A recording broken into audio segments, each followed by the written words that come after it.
दोस्तों, प्रतीक यादव के निधन वाले मामले में एक नया और बड़ा सनसनीखेज अपडेट निकलकर सामने आया है। शुरुआत में यह पूरा मामला बड़ा संदिग्ध नजर आ रहा था। उनके घर पर कोई मौजूद नहीं था और ऐसे में ऐसा क्या हुआ प्रतीक यादव के साथ कि वो अपने किचन में बेहोशी की हालत में मिले। यह भी कहा गया जब तक उन्हें सिविल अस्पताल लाया गया तब तक उनकी मौत हो चुकी थी। तो क्या हुआ था, यह लगातार जांचने के लिए पोस्टमार्टम रिपोर्ट का इंतजार किया जा रहा था। पोस्टमार्टम किया गया, खुद अखिलेश यादव पहुंचे थे, भावुक नजर आए थे अखिलेश यादव।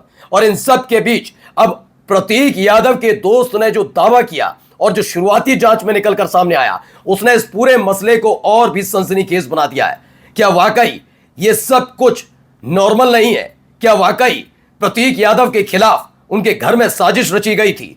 क्यों प्रतीक यादव को सीधे सिविल अस्पताल लाया गया, जबकि लखनऊ के अंदर ही एक से बढ़कर एक अस्पताल मौजूद है? ये तमाम चीजें तो आपको दिखाऊंगा कि और क्या क्या उनके साथ घटा और क्या जांच में निकलकर सामने आया। नमस्कार, मैं हूं प्राज्वल गौतम और आप देख रहे हैं न्यूज सर्किल। प्रतीक यादव की मौत से जुड़ा हुआ यह मामला ना बहुत ज्यादा गंभीर बन चुका है। हर कोई यह जानना चाहता है कि आखिरकार प्रतीक यादव के साथ आखिरी जो उस समय थे, वो रात में ऐसा क्या हुआ, क्या खाया, क्या कर लिया जिसकी वजह से ये, क्योंकि 5 महीने पहले जनवरी में प्रतीक यादव ने एक पोस्ट लिखी थी। उस पोस्ट में उन्होंने अपर्णा यादव के और अपने रिश्ते में आई कटुता का जिक्र किया था। अपर्णा यादव को स्वार्थी करार दिया था। अपर्णा यादव से तलाक का जिक्र किया था। अपर्णा यादव पर आरोप लगाया था कि अपर्णा यादव की वजह से उनका परिवार उनसे दूर हो गया। आप ये बात माने ना माने, लेकिन अगर आप परिवार को जानते मानते होंगे अपने, तो आप ये समझ जाएंगे कि एक परिवार का व्यक्ति जब अपने परिवार से इस तरह से दूर होता जाता है तो एक वक्त में आकर उसका गुस्सा फूटता है। अमूमन आपने कभी भी प्रतीक यादव को बहुत बड़े बयान देते हुए नहीं सुना होगा, लेकिन अचानक ऐसा क्या हुआ कि प्रतीक यादव ने इंस्टाग्राम पर इतने बड़े और सनसनीखेज आरोप लगाने शुरू कर दिए थे और उसका असर भी पड़ता हुआ नजर आया था। ऐसा क्या हुआ था, तो वही आज सारी चीजें आज आपको दिखाने जा रहा हूं। चलिए सबसे पहले देखिए क्या है न्यूज 18 की रिपोर्ट। सिविल अस्पताल के निदेशक डॉक्टर जीपी गुप्ता ने न्यूज 18 इंडिया से एक्सक्लूसिव बातचीत में कहा कि सस्पेक्टेड पॉइजनिंग का मामला हो सकता है। सस्पेक्टेड पॉइजनिंग क्या होती है? पॉइजनिंग मींस दैट कि पॉइजन दिया गया, जहर का जिक्र हो रहा है। जहर का जिक्र कर देना ही अपने आप में बहुत बड़ी बात है। क्या वाकई प्रतीक यादव को जहर दिया गया? संदिग्ध जहर कुछ भी हो सकता है, सस्पेक्टेड पॉइजनिंग। अब ये पॉइजनिंग किस कारण हुई? क्या उसको फूड पॉइजनिंग हुई या फिर उन्होंने किसी चीज का सेवन किया? ये सभी बातें जांच का विषय है। रिपोर्ट के मुताबिक वे अपने घर के किचन में अचेत अवस्था में पड़े थे। पोस्टमार्टम के बाद सिविल अस्पताल से शव को घर ले जाया गया। ठीक है ना, ये तमाम चीजें हो रही हैं। पोस्टमार्टम के बाद सिविल अस्पताल से घर ले जाया गया है। ये तमाम बड़ी अपडेट निकलकर सामने आ रही हैं कि वो अपने ही घर में अचेत अवस्था में पड़े मिलते हैं, उनकी हालत गंभीर नजर आती है। ये तमाम चीजें होती हैं। अब देखिए, बड़े पत्रकार हैं, उन्होंने कहा है कि संकेत उपाध्याय अखिलेश यादव के छोटे भाई प्रतीक यादव की मौत वाकई एक चिंता का विषय है। क्यों? और सवाल भी खड़े करती है। पोस्टमार्टम रिपोर्ट आनी बाकी है, लेकिन डॉक्टर्स मानते हैं सस्पेक्टेड पॉइजनिंग का मामला है। कैसे हुई पॉइजनिंग, इसका भी जिक्र नहीं हो रहा। फूड पॉइजनिंग या कुछ और, जांच में पता लगेगा, लेकिन फिलहाल इसको लेकर अब चर्चाएं और तेज हो गई हैं। देखिए न्यूज 18 की एक और खबर। प्रतीक की उंगलियों के नाखून नीले पड़े हुए थे, यानी कि जो दावा वहां के डॉक्टर्स कर रहे हैं, वहां के लोग कर रहे हैं, ये वह सच है क्या? क्या वाकई कोई पॉइजनिंग से जुड़ा हुआ ये मसला है? और अगर ऐसा है तो आप सोचिए कितना गंभीर मामला है। प्रतीक की उंगली के नाखून नीले पड़े हुए थे, यह दावा किया जा रहा है। यहां पर उनके दोस्त भी इस पूरे मामले को, क्योंकि बार बार यह कहा जा रहा था कि प्रतीक यादव उस वक्त अपने घर पर अकेले थे और अपने घर पर अकेले होने के वजह से उनको उनके बारे में किसी को जानकारी नहीं मिल पाई। ऐसी भी जानकारी निकल कर आई कि उनके बारे में किसी को जानकारी नहीं मिल पाई थी। अब प्रतीक यादव के दोस्त सुमित, जिनकी आज सुबह मृत्यु हो गई, उन्होंने कहा उन्हें कोई गंभीर बीमारी नहीं थी, मैं उनका दोस्त हूं और हम साथ में जिम जाया करते थे। वो फिटनेस फ्रीक थे, यानी कि किसी भी तरह की बीमारी से उनका कोई राब्ता नहीं था। ऐसा दावा उनके दोस्त कर रहे हैं कि ऐसा कुछ भी नहीं था।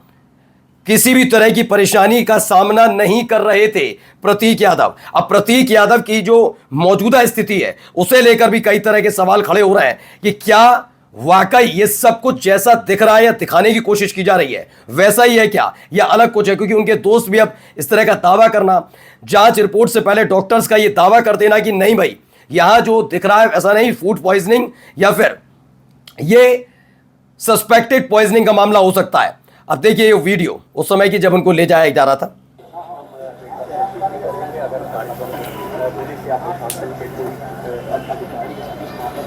ये देखिए प्रतीक यादव के शव को बुलाया जा रहा है, उनके हरकुल के है वहाँ पर, और शव को लेके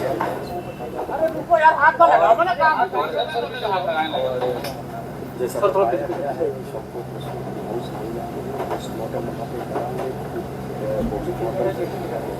मौत की वजह तो यहां पर भी खबर निकल कर आई। सभाध्यक्ष अखिलेश यादव के छोटे भाई और महिला आयोग के उपाध्यक्ष अपर्णा यादव के पति प्रतीक यादव का सुबह निधन हो गया। उनका शरीर मृत अवस्था में लखनऊ के सिविल अस्पताल लाया गया। कहा जा रहा है कि जहर खाने से उनकी मौत हुई है, क्योंकि हमने आपको एक और डेटा दिखाया था, हमने वो ट्वीट वो पूरा दिखाया था, पढ़कर बताया था। देखिए एक बार फिर से आपको दिखाते हैं।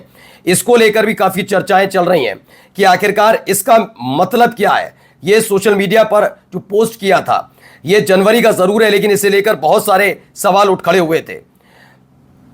इसमें उन्होंने लिखा था, अंग्रेजी में लिखा था कि भाई I am going to divorce this selfish women as soon as possible. मैं इस महिला से जो सेल्फिश वुमेन है इससे जल्द से जल्द तलाक लेना चाहता हूं।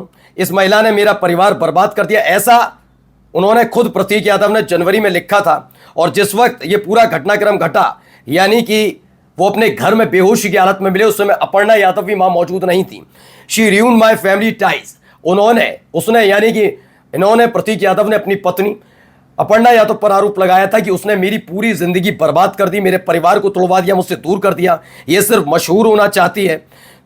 मैं इस समय बड़ी बुरी मानसिक स्थिति से गुजर रहा हूं और उसकी जिम्मेदार कोई और नहीं बल्कि उन्होंने अपनी पत्नी अपर्णा यादव पर ही आरोप लगाया था कि इसकी जिम्मेदार सिर्फ और सिर्फ उनकी पत्नी अपर्णा यादव हैं। उस समय उन्होंने आरोप लगाया। तो वो बात अलग है कि इसके बाद उन्होंने एक और पोस्ट ऐसा ही किया था और उसमें दावा किया था कि वो सब कुछ ठीक है उन दोनों के बीच, यानी अपर्णा यादव और उनके पति यानी प्रतीक यादव के बीच बिल्कुल सब कुछ ठीक ठाक है, ये सब कुछ ठीक है। लेकिन अब जिस तरह से ये मौत होना, मौत के बाद की चीजें निकल कर सामने आना, ये कह देना कि भाई जो चीजें चली उस चीजों ने और संदेह की कह रहे, क्योंकि बार बार सस्पेक्टेड पॉइजनिंग की बात की जा रही है यहां पर।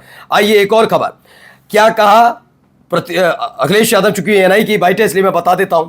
मैंने प्रतीक को बचपन से देखा, भावुक नजर आए हैं अखिलेश यादव, आज भी हमारे बीच नहीं है। हमें इस बात का बहुत दुख है। वे जीवन में आगे बढ़कर काम करना चाहते थे। ये दुखद है कि वे आज हमारे बीच नहीं है।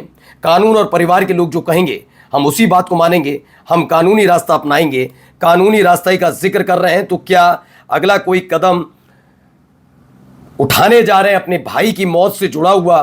फिलहाल वो बार बार कह रहे हैं जो परिवार के लोग कहेंगे। परिवार का मतलब सिर्फ वो अपने परिवार का जिक्र नहीं कर रहे अखिलेश यादव। इसमें परिवार का मतलब अपर्णा यादव भी हैं। इस परिवार में अपर्णा यादव के घर से रिलेटेड सारी चीजें भी हैं, क्योंकि 2 बेटियां भी हैं प्रतीक यादव की, तो उसे लेकर भी बड़े सवाल उठ रहे हैं। फिलहाल ये मामला और ज्यादा गहराता जा रहा है। नमस्कार।